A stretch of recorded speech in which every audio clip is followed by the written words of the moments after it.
Bonjour et bienvenue en Transparence, le magazine de la rédaction qui parle de l'actualité et qui donne la parole à ceux qui font l'actualité.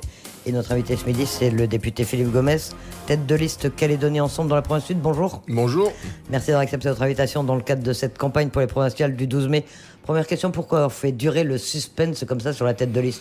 On savait que ce serait vous finalement. Non, il n'y avait pas de suspense, ou du moins ça a été perçu comme un suspense et ça n'en était pas un. Non, ce que nous souhaitions faire à Calédonie Ensemble, c'était mettre en valeur une nouvelle génération. Et donc, à partir du moment où on parle de la tête de liste, où tout se catalyse sur la tête de liste, on a du mal à faire en sorte que cette jeune génération soit éclairée comme elle le mérite. Or, avec un deuxième et un troisième de liste qui ont 30 ans, comme Nicolas Metzdorf et Annika Aizé, comme 6 autres trentenaires dans les 30 premiers, je pense bien évidemment à Nina Julier, je pense aussi à Emmanuel Cac, brillantissime ingénieur agronome, je pense à Jérémy Atiti, à Manina Teay et à beaucoup d'autres encore. Voilà, on voulait dire, il y a une jeune génération calédonienne, diplômée, talentueuse, qui mérite d'être mise en lumière, et donc parlons moins de la tête de liste et plus d'elle. C'est ce qu'on a essayé de faire. Sans faire la pub des autres listes, vous ne trouvez pas que c'est un peu une constante de ces élections, que toutes les listes pratiquement ont trouvé des jeunes Calédoniens diplômés de bon niveau? Écoutez, il y a beaucoup de jeunes Calédoniens diplômés de bon niveau. Si c'est ça que vous voulez me faire dire, je le confirme. Vous savez, il y a 9000 étudiants aujourd'hui calédoniens qui suivent des études supérieures en Nouvelle-Calédonie comme à l'extérieur. Moi, je peux vous parler de celles et ceux avec qui nous faisons chemin à l'occasion de ces élections. Je peux vous dire que ces jeunes hommes et ces jeunes femmes sont non seulement brillants, mais engagés dans la vie de la cité et souhaitent véritablement construire leur pays, mettre leur talent à la disposition du pays, et c'est ça qui, à Calédonie Ensemble, nous touche, et puis qu'on a essayé de mettre en lumière. Vous savez, moi je souhaite tuiler. Je souhaite pas rester comme une sorte de mausolée pour les années à venir. Je souhaite faire en sorte qu'avec une génération intermédiaire, je pense à Philippe Dunoyer, et puis avec une jeune génération, celle que je viens de citer, on puisse demain faire en sorte que Calédonie Ensemble continue à porter les valeurs et les idées qu'il a toujours portées. Mais vous avez tenu quand même à conduire la liste. Philippe Michel, le président sortant, aurait été légitime pour le faire aussi. Philippe Michel aurait pu parfaitement conduire cette liste. Il a tous les talents, notamment le talent de la pédagogie et de la synthèse, de l'explication, de l'intelligence. Philippe Dunoyer est un député brillant. Donc la question, elle s'est posée d'une autre manière. C'est-à-dire qu'effectivement, on était trois au moins à pouvoir tirer cette liste. Et au bout du compte, quand on a vu que c'est Paul Niaoutine qui tirait la liste dans le Nord, que c'est Daniel Goa qui tirait celle de Lucé dans le Nord, que c'est Rocco Mitan qui repartait pour un tour dans le Sud, on s'est dit, cette génération-là, qui est la génération des accords, qui a accompagné le processus politique engagé depuis 30 ans, elle a vocation à également assumer la sortie de l'accord, à organiser la sortie de l'accord, et j'en fais partie. Et donc à partir de ce moment-là, il a semblé plus légitime que ce soit moi qui tire cette liste à ce titre-là. Mais effectivement, il y a d'autres talents de Calédonie Ensemble qui auraient pu assumer cette responsabilité. Parmi les départs, celui de Philippe Germain, c'est une volonté de sa part, ou vous l'avez un peu exfiltré parce qu'on sait que il n'a pas forcément une grande popularité du fait notamment de la politique économique qui a été menée peut-être? Philippe Germain, il a fait un travail remarquable. Et comme toujours, c'est avec le recul du temps qu'un jugement objectif, un jugement de valeur objectif et positif pourrait être posé sur le travail qui a été accompli ces 4 dernières années. Vous savez, être président du gouvernement, je l'ai été 2 ans. J'en ai pas gardé un souvenir extraordinaire. Vous êtes dans une équipe de 11 personnes. Sur ces 11, vous avez vocation à en être le capitaine, mais vous avez choisi que 3 membres. Il y en a 8 autres qui vous sont opposés. Et dans ces 8, Elisabeth Noir, comme vous le savez, il y en a un certain nombre dont le travail essentiel est d'où savonner la planche. Donc, dans ce cadre-là, c'est déjà une équipe très difficile à faire jouer. Et puis en plus, dans cette équipe, vous avez 2 sensibilités qui sont pas toujours susceptibles de se conjuguer, les indépendantistes et les non-indépendantistes, et l'ensemble des décisions doivent être prises de manière collégiale. Il y a un gouvernement dans le monde comme ça, c'est le gouvernement d'Afrique du Sud après la fin de l'apartheid avec Mandela et de Klerk. Ça a duré 3 ans. Et nous, c'est notre système. Alors c'est obligatoire que ce soit notre système par rapport à l'histoire du pays, par rapport à la sensibilité indépendantiste, mais c'est quand même un système qui est extrêmement difficile. Mais donc vous avez tout de même trouvé que Philippe Germain était peut-être pas en position aujourd'hui de figurer sur votre liste? Et puis non. Et autre chose que Philippe Germain a dû assumer, c'est une conjoncture politique et économique extrêmement difficile. Politique, on était dans une mandature où il y a eu le référendum du 4 novembre qu'on attend depuis 30 ans. C'était pas une masse à faire à gérer. Et économique, parce que c'était à la fois la fin des grands chantiers, 8 milliards de dollars par usine pendant 10 ans, ça crée quand même de l'activité, et tout ça s'est arrêté en 2014. Et puis une conjoncture nickel internationale qui était pour le moins atone, voire dépressive. Je rappelle que le cours est tombé à 3,60 $ à la fin de l'année 2015. Donc assumer tout ça avec une équipe constitué comme je viens de l'indiquer, il fallait avoir la tripe, il fallait avoir le mental. Il a eu à la fois la tripe et le mental pour faire ce chemin-là. Il n'a pas démérité. Non, il n'a pas démérité. Et 4 années à la tête du gouvernement, je comprends tout à fait qu'il ait besoin de prendre un peu de recul et de se retrouver. Cela étant, on n'insulte pas l'avenir, mais c'est une séquence qui s'achève et il faut la prendre en considération. Vous parlez de la génération de l'accord, du fait qu'effectivement un certain nombre de chez les indépendantistes, les têtes de liste soient des signataires presque tous. Il n'y a pas eu de l'impatience de la part de vos jeunes élus? Il n'y en a pas qui ont été tentés de vous pousser vers la sortie? Je dis souvent dans les meetings, regardez, je me tourne et je montre le nombre de poignards que j'ai dans le dos. Non, plus sérieusement, vous savez, l'impatience, moi j'étais très impatient, j'étais un jeune homme impatient. J'ai été élu au Congrès, j'avais 29 ans, j'ai été élu maire, j'avais 30 ans, j'ai été le Benjamin dans la quasi-totalité des assemblées. Donc je comprends l'impatience. Et si jeunesse, ça se conjugue pas avec impatience, quand est-ce que l'impatience se conjugue avec un âge de la vie? Donc c'est normal, cette impatience. Il faut faire attention à une chose, moi je suis très sensible à ce sujet-là, c'est ne pas carboniser les jeunes talents. Je m'explique, la politique c'est un métier difficile, c'est de plus en plus compliqué, on est de plus en plus exposé, de plus en plus critiqué, il y a de plus en plus un fossé entre le peuple et la classe politique.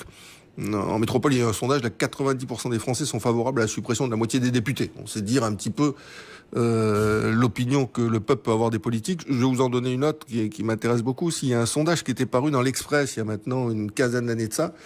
C'est sur l'utilité sociale des métiers. Quels sont les métiers les plus utiles? 20 métiers qui étaient sondés. Et donc le métier numéro 1 qui arrivait pour les Français, le plus utile, c'était instituteur. Le numéro 2, c'était infirmière. Sur 20, hommes politiques, ça arrivait 18e, juste derrière prostituées, c'était 17e. Vous voyez ce que je veux dire? Donc, et les journalistes n'étaient pas loin non plus. Les journalistes étaient, je crois, juste derrière nous, Elisabeth Noir, mais vous avez lu le même sondage que moi. Un peu de vent. Non, mais donc, ce que je veux dire par là, c'est que lorsqu'on a du talent, lorsqu'on a du désir et qu'on est un jeune homme ou une jeune femme engagée en politique, il faut qu'on puisse accéder aux responsabilités au fur et à mesure de l'assise qu'on arrive à construire. Si on va trop vite et trop fort, on risque de se brûler. Et donc voilà, c'est cette montée en puissance qu'il faut organiser, que j'essaye d'organiser avec une nouvelle génération comme Annie Coisé, comme Nicolas Metzorf, comme Nina Juliet, et que je souhaite organiser ensuite avec Emmanuel Cac, avec Parce que vous êtes sur le devant de la scène depuis au moins 2004. Vous ne craignez pas un peu l'usure du pouvoir? Vous ne croyez pas que le phénomène de dégagisme qu'on voit partout dans le monde... Mais bien sûr, je ne suis pas à l'abri de l'usure du pouvoir. Et puis on est dans une société de consommation, donc de consommation quasiment compulsive. Et donc on zappe des chaînes de télé, on zappe ses vies affectives, on zappe les réseaux, et donc on zappe aussi encore plus les hommes et les femmes politiques. Donc oui, clairement, je ne suis pas aveugle. Je sais bien que au bout d'un certain nombre d'années d'exposition, le peuple a besoin de chair fraîche et a besoin d'hommes politiques ou de femmes politiques qui soient renouvelés. Donc ce qu'on a essayé de faire dans le cadre de cette liste, c'est un peu ça, c'est-à-dire sur les 22 places considérées comme éligibles, on a 11 nouveaux et 11 anciens. Dans les 11 anciens, on a je dirais une ossature de personnes aguerries, j'en ai parlé, Philippe Dunoyer, Philippe Michel, mais aussi je pense à des gens comme Monique Millet, comme Hélène Yekawé, comme Corinne Voisin, qui sont avec nous de longue date. Et puis on a toute une nouvelle génération, Magali Magno-Alalo, Emmanuel Cac dont j'ai déjà parlé, Jérémy Atiti, Manina Teaï, et d'autres encore. Je pense à des personnalités de la société calédonienne qui viennent apporter leur expertise et leur légitimité à notre liste, comme Pierre Ferban, qui est un garçon exceptionnel, ou comme Joseph Chaillet, qui est un monument à la fois du tour cycliste et Jean Caïs, c'est un peu surpris. Alors Jean Caïs, vous savez, ça est-ce que vous faites toujours un peu ce mélange où il y a des personnalités qui franchement sont plutôt connues dans le milieu indépendantiste ou pour leurs engagements indépendantistes? Jean Caïs, c'est quelqu'un... Il y en a toujours sur vos listes. Non, mais je vais vous dire quelque chose, Elisabeth Noir.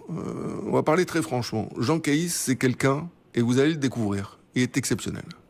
Jean Caïs, je l'ai découvert il y a 3 ans à l'occasion d'une réunion à Boulou-Paris. J'ai pas dit qu'il n'était pas exceptionnel. Je parlais de ses orientations politiques qui peuvent pour expliquer le chemin que j'ai accompli avec Jean. Jean Caïs, c'est quelqu'un d'exceptionnel. Je l'ai rencontré dans une réunion qu'on tenait au Paillote de la Wingui à Boulou-Paris. Il était venu écouter parce que c'est quelqu'un de curieux. D'ailleurs, il ne serait pas à Calédonie Ensemble aujourd'hui s'il n'était pas curieux. Jean Caïs a effectivement un parcours de sensibilité indépendantiste, comme beaucoup de gens de sa génération. Je rappelle qu'il a 44 ans, Jean. Mais il a surtout un parcours de coutumier. Ça fait 20 ans qu'il est chargé de mission au Conseil d'Air de la région, où il est chargé de l'identité kanak et de l'impact des politiques publiques en ce qui concerne le monde coutumier. Il a été sénateur coutumier de 2010 à 2015. Il a été président du Sénat coutumier également. Donc, il nous apporte, Jean, cette intelligence, cette compréhension, cette connaissance du monde kanak et du monde coutumier. Et en même temps, il a fait un parcours. C'est ça qu'il faut intégrer. Et c'est ça que nous, on a intégré, en tout cas à Calédonie Ensemble. Il a fait un parcours. Il dit toujours une chose dans ses discours, Jean. Il dit, en 85... Et on a vérifié ce qu'il disait, c'est un chiffre exact. Il a dit en 85, les indépendantistes représentaient 58% des voix. Et non, les non-indépendantistes, pardon, représentaient 58% des voix, les indépendantistes 42. 35 ans après, on est à 57-43. Il dit, la vérité, c'est qu'on n'a pas bougé. Donc il faut inventer un ailleurs. Il faut sortir des vieux sillons pour construire autre chose. Et moi, je le dis franchement, admiratif, parce qu'on connaît la pesanteur culturelle dans le monde kanak. On sait comment les choses se passent, on ne va pas se la raconter au micro tous les deux. D'arriver à sortir de ce sillon pour verbaliser les choses comme il le fait, avec la légitimité coutumière qui est la sienne, il faut avoir beaucoup de courage. Donc moi, je salue le parcours de Jean, ce coming out, en quelque sorte, et le fait qu'il accepte d'apporter son intelligence et son expertise à notre liste. Bon, on a vu la liste. Vous n'avez pas parlé d'Eugène Ukewe? Ah ben, je ne pouvais pas parler de tout le monde. On ne peut pas parler des 50. Non, mais Eugène, c'est quand même important pour moi, pour nous, pour Calédonie Ensemble. Vous savez, Ukewe, moi, j'ai connu Dick Ukewe quand il était... On va vous dire que vous faites un peu de récup, que c'est facile. Il y a souvent des élus qui changent de liste, d'étiquette. Oui, mais enfin, Ukewe, c'est pas un nom quelconque dans l'histoire du pays. Dick Ukewe, moi, je l'ai connu quand je suis rentré au gouvernement. Je rappelle que j'ai été directeur de cabinet d'un membre éminent du gouvernement de l'époque, du gouvernement Ukewe. Et c'est là où j'ai connu Dick. C'était Denis Millard. C'est ça, exact. Denis Millard qui est avocat. Je connais mon histoire calédonienne. Bah, j'en doute pas, vous étiez déjà en service à l'époque, je peux m'exprimer ainsi. Et j'ai également connu Dick Ukewe, oui. Voilà. Et ensuite, j'ai été son directeur de cabinet à Dick Ukewe quand il était président de l'Assemblée territoriale à partir de novembre 1985. J'étais là aussi un jeune homme de 26 ans. La stature de Dick, plus personne s'en souvient, sauf les anciens aujourd'hui, était immense. Et le travail que Dick avait accompli en métropole, à l'égard de l'opinion publique, pour faire en sorte que l'opinion métropolitaine soit en faveur de la Calédonie française, a été décisif, à mon sens, dans le résultat du combat qui a été mené par Jacques Lafleur et qui a permis d'aboutir aux accords de Matignon et à ces 30 années de paix. Donc que Eugène aujourd'hui, fils cadet de Dick, soit avec nous, c'est pour nous quelque chose d'important, parce qu'il apporte aussi son histoire. Et vous avez vu qu'on a mis la poignée de main, vous m'en avez pas parlé, mais donc j'anticipe. Attendez, j'ai pas encore eu le temps de vous parler de tout.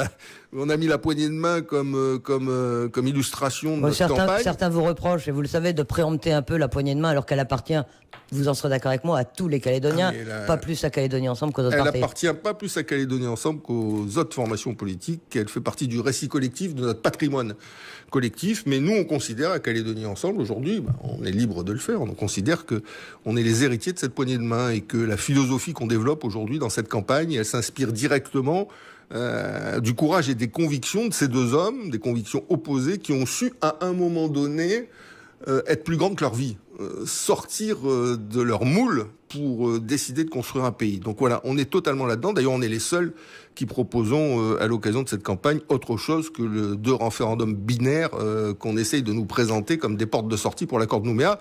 Ces deux référendums, vous le savez... Bon, on va en venir justement. Allons-y, pardon, excusez-moi. On va en venir à votre programme. Maintenant qu'on a vu la liste, on a vu presque les 50, donc c'est pas mal. Le programme, il y a deux aspects, je crois, qui intéressent les Calédoniens pour ces provinciales. C'est d'une part la gestion quotidienne, la gestion économique. Avec, vous le savez, une inquiétude. Vous parliez de la crise économique. Les finances de la Calédonie vont mal.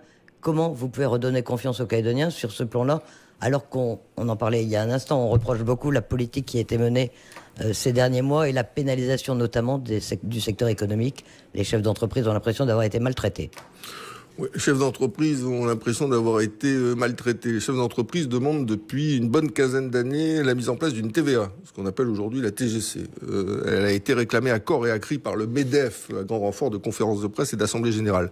Qui a mis en place cette TVA qu'on appelle chez nous TGC? C'est Calédonie Ensemble, dans des conditions qui n'ont pas été simples, parce que quand on bouge 50 milliards de recettes fiscales, c'est-à-dire un tiers des recettes fiscales du pays, c'est sûr que ça crée quelques turbulences, que c'est également un changement de modèle, je dirais, culturel au plan économique, puisque jusqu'à maintenant on payait les taxes à l'entrée et que désormais c'est une taxe à la consommation. Pour autant, je considère 3 éléments. Premier élément, pas d'inflation. C'est quand même champion du monde. Il faut aller voir ce qui s'est passé en Polynésie quand, à la fin des années 90, ils ont mis en place la TVA. Deuxième élément, sur des secteurs hypersensibles comme les pièces détachées automobiles ou les produits alimentaires, le dispositif qu'on a imposé à tout le monde, c'est vrai, de réglementation des prix, des taux et des marges, aboutit à une baisse des produits alimentaires de 7% statisticisés et des pièces détachées de 15% sur 6 mois. Donc c'est une deuxième victoire. Et troisième victoire, et pas la moindre, c'est que le rendement est au rendez-vous. C'est-à-dire que sur le premier trimestre d'application de la taxe, c'est-à-dire le dernier trimestre 2018, on a un rendement qui est aux alentours de 12-13 milliards, c'est-à-dire le rendement qu'on escompte sur l'année. Mais l'inquiétude, vous le savez, elle est notamment dans le secteur de l'emploi, avec beaucoup de pertes d'emploi ces derniers mois, et elle est sur le plan des finances publiques, avec... J'entends bien ce que vous dites, Elisabeth Noire, mais donc c'est en allant, il y a un certain nombre de listes aujourd'hui, donc sur ma droite non indépendantiste, qui veulent un référendum à tout prix et tout de suite et maintenant, et comme ça on va faire vite rapidement un référendum, et puis comme ça on va lever l'hypothèque. Parlez de votre programme. Mais ça c'est le programme. Et le programme du FLNKS, c'est pareil. Donc rassurez-vous qu'ils sont indépendantistes ou non indépendantistes, ils sont aujourd'hui tous les deux dans la même ligne. Ils auraient dû d'ailleurs faire une liste commune pendant qu'ils y sont, puisqu'ils veulent tous le même référendum. Bon, pas la même réponse, mais le même référendum.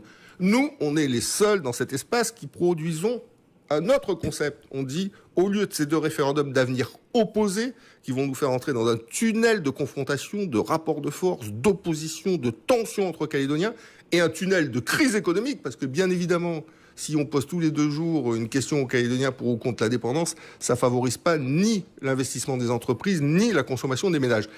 Au lieu de rentrer dans ce tunnel de confrontation, de référendum d'avenir opposé, entrons dans un chemin de conciliation pour faire un seul et unique référendum sur un avenir partagé, c'est-à-dire qu'entre indépendantistes et non indépendantistes, comme on a su le faire lors des accords de Matignon, comme on a su le faire lors de l'accord de Nouméa, on trouve les points d'équilibre, les compromis qui nous permettent de construire un consensus. Vous connaissez votre histoire politique comme moi. Vous savez que dès 2009, Pierre Frogier a fait cette proposition. Pourquoi est-ce que vous êtes entré en opposition frontale au lieu de travailler ensemble à cette solution qui pourrait être effectivement une solution d'avenir pour la Calédonie? Est-ce que vous me permettez de faire 2 ou 3 petits correctifs historiques, Elisabeth Noire? Rapidement, parce qu'on n'aura pas le temps de parler de tout. Alors, le premier correctif historique, celui qui a été à l'origine de cette proposition, c'est pas Pierre Frogier, c'est Jacques Lafleur. C'est le petit livre rouge qu'il a édité avant les élections provinciales de 2004, qu'il a d'ailleurs perdu, où à la fin, avant dernière page, vous avez en caractère gras dans le texte un encadré, où il propose explicitement une solution consensuelle à la fin de l'accord de Nouméa. Mais bien sûr, non, mais je mettais pas Pierre Frogier et Jacques Lafleur en opposition. C'est l'idée, accord de Matignon, accord de Nouméa, on essaie de trouver une sortie qui ressemble. Non, mais il faut rendre à César ce qui appartient à César. D'accord. Mais pourquoi vous n'avez pas embrayé à ce moment-là? Deuxième correction historique, Elisabeth Noire. En 2009, Pierre Frogier ne fait pas campagne sur une solution consensuelle. La thématique de la campagne de 2009, c'est il faut purger l'indépendance, je cite, dès 2014, afin qu'après on n'en parle plus. C'est nous, à l'époque, Avenir Ensemble, Calédonie Ensemble, qui étions sur la solution consensuelle.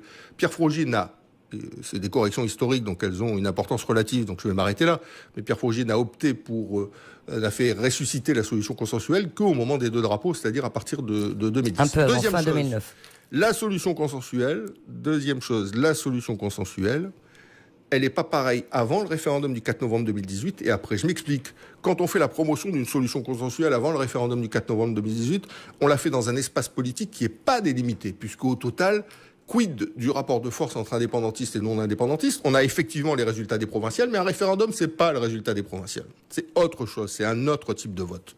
Et donc nous, on considère que désormais, ce référendum d'avenir partagé qu'on propose aux Calédoniens, au lieu des 2 référendums qui vont nous opposer, il a un périmètre qui a été déterminé. Ce périmètre, c'est le 57-43, c'est le périmètre du 4 novembre 2018.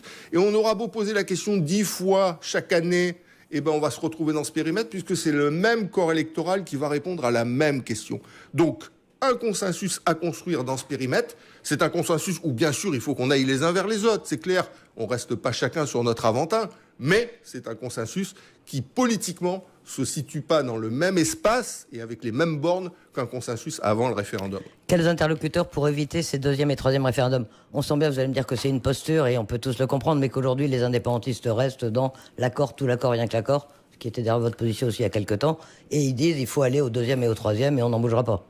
Non, j'ai défendu avant le référendum la position suivante. Je renvoie à mes écrits et au congrès qu'on a tenu sur le sujet, au moins 2, la nécessité d'aller au bout de ce référendum et d'en faire un référendum éclairé. C'est la position que nous avions adoptée, c'est-à-dire d'éclairer les 2 branches de l'alternative. On n'a pas pu aller au bout de cette démarche puisque on était assez solitaire dans notre démarche et au total, on l'a éclairé d'une matière qui était fédératrice. C'est la charte des valeurs calédoniennes que nous avons signée avec les indépendantistes ainsi que le bilan politique partagé de l'accord de Nouméa, qui était une manière de dire qu'on soit indépendantiste ou non indépendantiste, on partage des valeurs et un jugement identique sur l'accord de Nouméa. Mais justement, ça revient à la question que je viens de vous poser. Vous avez signé une charte de valeurs avec les indépendantistes. Quelques semaines après l'avoir signé, quelques jours même peut-être, Daniel Goa qualifie les non-indépendantistes d'axe du mal. C'est quoi les vraies valeurs ? Oui, est-ce qu'elles sont partagées ou est-ce que c'est simplement mettre une signature en bas d'un document ? Non. Enfin, Daniel Goa a dit des choses sur le sujet qu'il n'aurait pas dû dire. Je l'ai d'ailleurs contré à ce moment-là d'une manière très ferme.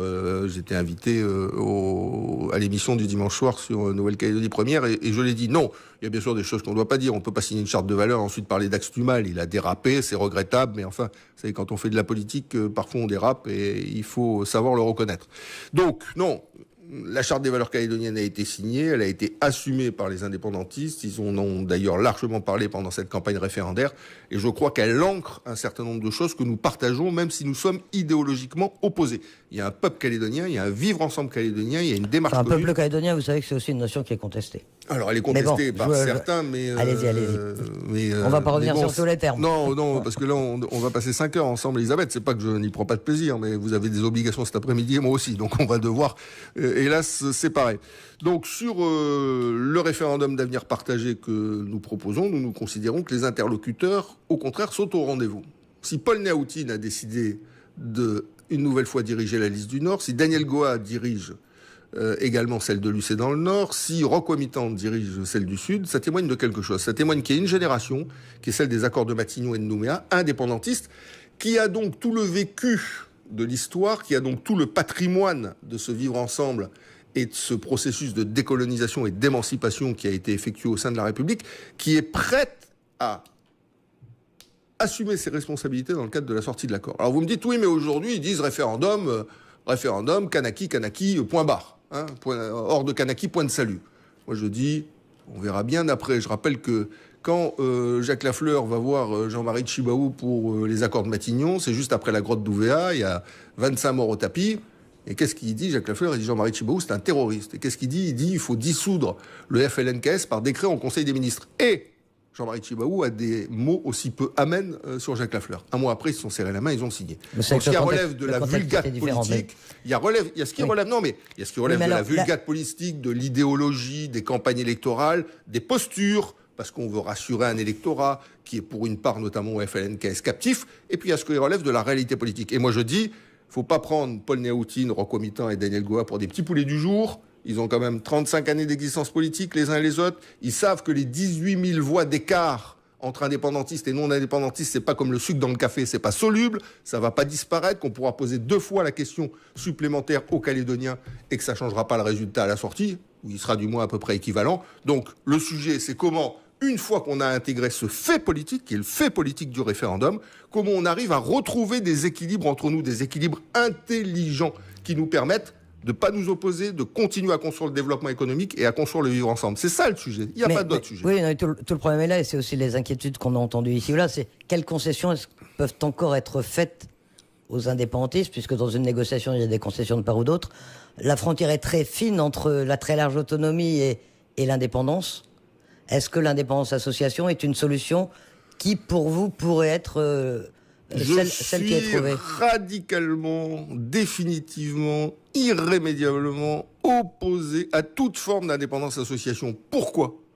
Pour une raison simple, c'est que l'indépendance, il y a une marche avant et il n'y a pas de marche arrière. Mais l'association, il y a une marche avant et une marche arrière. C'est-à-dire qu'on peut être associé à un moment donné et peut être désassocié à un autre moment. Donc, il faut être extrêmement vigilant sur ce type de concept qui, à mon sens, peut apparaître esthétiquement au plan politique comme une solution adaptée, mais qui, au fond, est une solution extrêmement risquée. Parce qu'un petit pays comme le nôtre, 300 000 habitants, c'est un immeuble à Shanghai. 64 millions d'habitants, c'est un immeuble à Shanghai.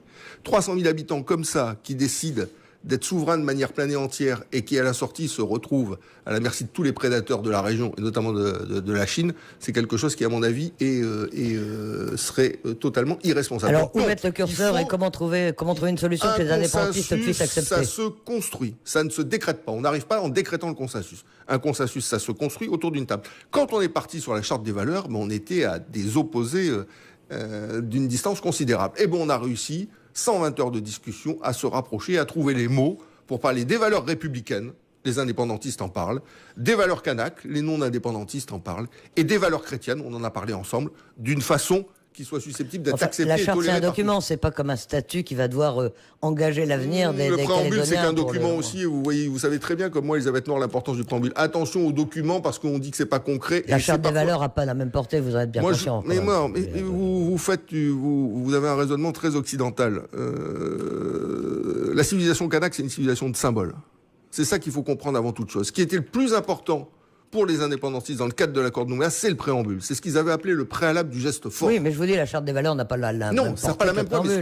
Ce que je veux expliquer, c'est que la situation dans laquelle on est, c'est plus une situation de symbole à construire ensemble que de discussions institutionnelles à ajuster au millimètre près. C'est plutôt ça, comment on arrive, comme on a réussi à le faire avec le préambule, c'est-à-dire à reconnaître l'histoire de la colonisation et la légitimité de ceux qui ont construit le pays pour également décider de son avenir, comment on arrive aujourd'hui à continuer à conjuguer souveraineté, c'est la demande des indépendantistes, et république, c'est notre demande. Quels sont les points d'équilibre qu'on peut trouver entre les deux? Comment on peut faire de ces notions qui sont toujours présentées comme des notions opposées, des notions antinomiques, des notions complémentaires?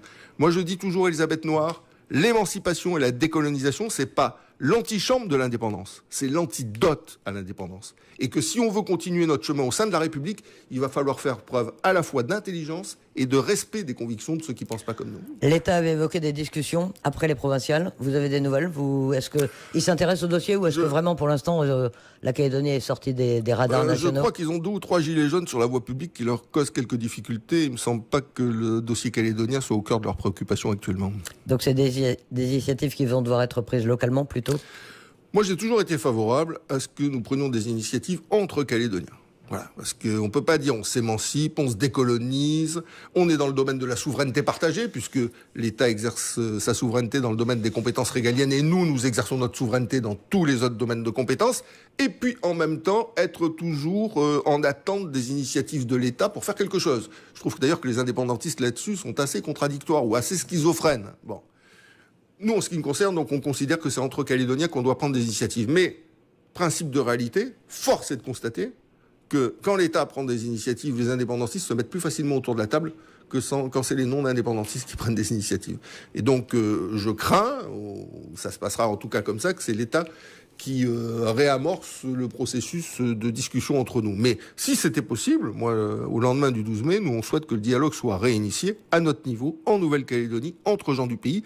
Peut-être que 30 ans après Matignon et Nouméa, où c'est l'État qui avait pris l'initiative, même si la responsabilité a été une responsabilité politique locale, qu'on montre que plus de 30 ans après l'accord de Nouméa, on passe une nouvelle étape, c'est les Calédoniens qui prennent des initiatives pour construire le pays d'après. On va en venir au 12 mai. Vous aviez 16 sièges dans l'Assemblée sortante, 15 sièges au Congrès. C'est quoi vos objectifs pour le 12 mai ?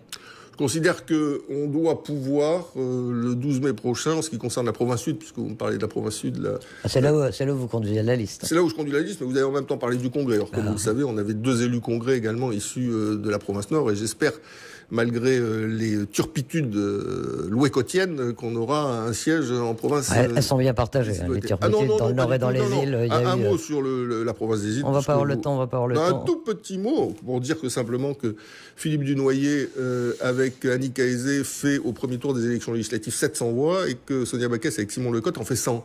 Donc le parti qui fait 7 fois plus de voix sur les îles Loyauté, il a quand même vocation à tirer la liste à l'occasion des élections. Vous voulez combien de sièges dans le sud ? Donc dans le sud, moi je considère que nous devrions améliorer un peu nos résultats de 2014 et nous retrouver, je vous donnerai une fourchette, je dirais entre 15 et 18 sièges en province sud.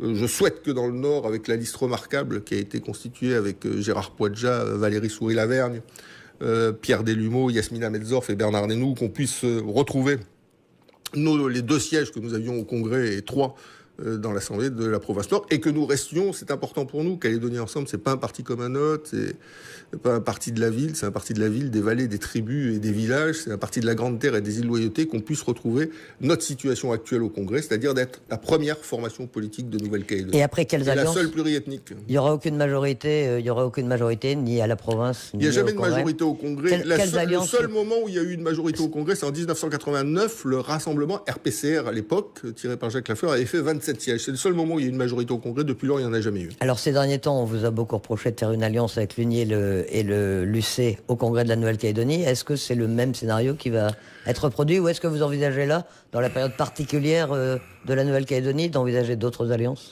Non, il n'y a aucune question d'alliance avec quiconque. Il y a deux sujets. Le premier sujet, c'est un sujet politique. Si un autre référendum est organisé en novembre 2020, notre réponse à Calédonie Ensemble, le mot d'ordre de Calédonie Ensemble, il est simple. Notre pensée, comme celle des autres, se réduira à 3 lettres. N-O-N, donc non à Kanaki. C'est clair, c'est net, c'est précis. Après, en ce qui concerne notre programme économique, social, environnemental et en matière de prévention de la délinquance, c'est autre chose. Nous avons fait un certain nombre de propositions. C'est pas un tract amélioré que nous avons sorti, c'est 64 pages détaillées, chiffrées, étayées sur la société calédonienne en termes de réduction des inégalités, en termes de développement durable, en termes de prévention de la délinquance que nous souhaitons construire. Et là, bien évidemment, les voix, d'où qu'elles viennent, seront les bienvenues pour mettre en œuvre ce programme. Parce que tant qu'on ne réduira pas les inégalités dans notre pays, on aura du mal à faire en sorte que le destin commun, ce soit autre chose qu'un rite incantatoire dans la bouche des hommes politiques. L'hypothèse d'une majorité indépendantiste au Congrès, vous la prenez en compte, ou vous estimez que... L'hypothèse d'une majorité indépendantiste va créer une situation politique très compliquée pour notre pays, puisque l'opinion internationale, l'opinion nationale et l'opinion calédonienne verra que les indépendantistes sont minoritaires dans le cadre d'un référendum, 57-43, mais que la répartition des sièges, c'est-à-dire la surreprésentation de la population du Nord et des îles au Congrès, et la sous-représentation de la province Sud au Congrès, les conduisent à être minoritaires politiquement, mais majoritaire pour gouverner. Et donc cette schizophrénie calédonienne-là, à mon avis, créera beaucoup plus de difficultés encore qu'on en a jusqu'alors, et probablement des difficultés économiques plus importantes. Je pense qu'un certain nombre pleureront cette fois-ci pour quelque chose. Avant de conclure, un mot quand même sur l'actualité judiciaire. Vous vous sentez déstabilisé par les affaires, les auditions d'élus de Calédonie Ensemble dans l'affaire des emplois présumés fictifs, votre mise en examen dans le dossier NCE ? Pas du tout. Moi, je suis fier de ce que j'ai fait dans le dossier de NCE. Fier d'être mis en examen ? Je suis fier des faits qui me conduisent à être mis en examen dans le cadre d'une procédure qui est totalement infondée. J'ai défendu la garantie de l'État à l'Assemblée nationale. J'ai même fait une vidéo. Je l'ai diffusée, cette vidéo, sur mon site. Elle a eu plusieurs milliers de vues. Donc, c'est pas quelque chose qui a été caché. Mais pourquoi vous n'avez pas démissionné ? Pourquoi vous n'avez pas démissionné avant ? Puisque vous saviez que vous alliez y être contraint. Pas du tout. Vous mélangez deux choses différentes. Il y a ce qui relève du régime des incompatibilités, qui m'a conduit à saisir le Conseil constitutionnel, qui a dit que la présidence de NCE n'était pas compatible avec un mandat de député. C'est une nouvelle disposition législative applicable seulement depuis 2017. Il y a bien sûr des zones qui sont encore des zones d'interprétation qui ne sont pas totalement et définitivement fixées. Et puis il y a ce qui relève de la prise illégale d'intérêt, qui est complètement autre chose. Qu'est-ce que c'est une prise illégale ? Il y en a une à l'Assemblée. Enfin, ça, oui, pour la prise illégale, c'est le fait que vous ayez voté à l'Assemblée nationale. C'est le fait que j'ai voté c'est-à-dire que la société NCE va contracter un emprunt. Cet emprunt va servir à financer la centrale. J'ai demandé à Manuel Valls, qui était Premier ministre à l'époque, que l'État apporte sa garantie à cet emprunt de façon à ce qu'on puisse le faire. L'État, dans la loi de finances, a prévu la garantie de l'emprunt. Je suis intervenir à l'Assemblée pour dire merci au gouvernement d'avoir accordé cette garantie d'emprunt. Et puis à la sortie, je me fais mettre en examen pour prise illégale d'intérêt. C'est un gag, ça relève du gag. Mais la commission locale, c'est parce que vous étiez à la fois président de NCE et que vous siégiez. Pardon ? L'autre mise en cause concerne une commission du Congrès. Même chose, la commission... Si vous n'aviez pas été président, le problème de NCE, le problème aurait été réglé. Elisabeth Nord, je ne peux pas laisser raconter n'importe quoi sur le sujet. Je vais dire très clairement les choses. C'est quoi la prise illégale d'intérêt ? L'exemple caractéristique, caricatural, c'est quoi ? Vous êtes maire, vous attribuez un permis de construire, et avec le permis de construire, vous êtes en même temps promoteur et vous construisez la maison. Voilà, c'est une prise illégale d'intérêt, c'est-à-dire qu'il y a un pouvoir qui est utilisé pour bénéficier d'un intérêt personnel. C'est ça, la prise illégale d'intérêt. Je n'ai strictement aucun intérêt dans NCE. Je suis ni actionnaire de NCE, c'est Enercal, l'agence calédonienne de l'énergie, la SLN qui sont actionnaires. Je n'ai pas de rémunération dans NCE, j'ai pas de voiture, j'ai pas de téléphone, j'ai même pas de papier antenne, j'ai même pas de courrier. Donc je n'ai zéro intérêt dans NCE. Donc cette prise illégale d'intérêt finira dans les poubelles, je dis dans les poubelles de l'histoire judiciaire calédonienne, comme quelques autres procédures d'ailleurs qui m'ont concerné. Bien. Eh bien, écoutez, nous laisserons la justice faire son, faire son travail, de toute façon. De toute façon, à un moment, il y a quelqu'un qui dit le droit en justice. Hein. Vous savez, des fois, des juges, ils disent des choses, et puis il y en a d'autres qui disent autre chose. Quelqu'un finit par dire le droit. C'est pour ça que je suis totalement serein. À un moment, il y a des gens objectifs, honnêtes, qui appliquent les textes applicables, et qu'il n'y a pas d'exemple judiciaire dans toute la jurisprudence de prise illégale d'intérêt pour un intérêt qui ne soit pas un intérêt personnel. On ne peut pas prendre un intérêt qui soit un intérêt public, c'est pas possible. Ou alors plus personne ne peut rien faire dès lors qu'il est élu pour défendre les dossiers du pays. Je suis député du pays, je défends les dossiers du pays. Et on veut m'empêcher de défendre les dossiers du pays. C'est kafkaïen parfois, vous savez, la politique.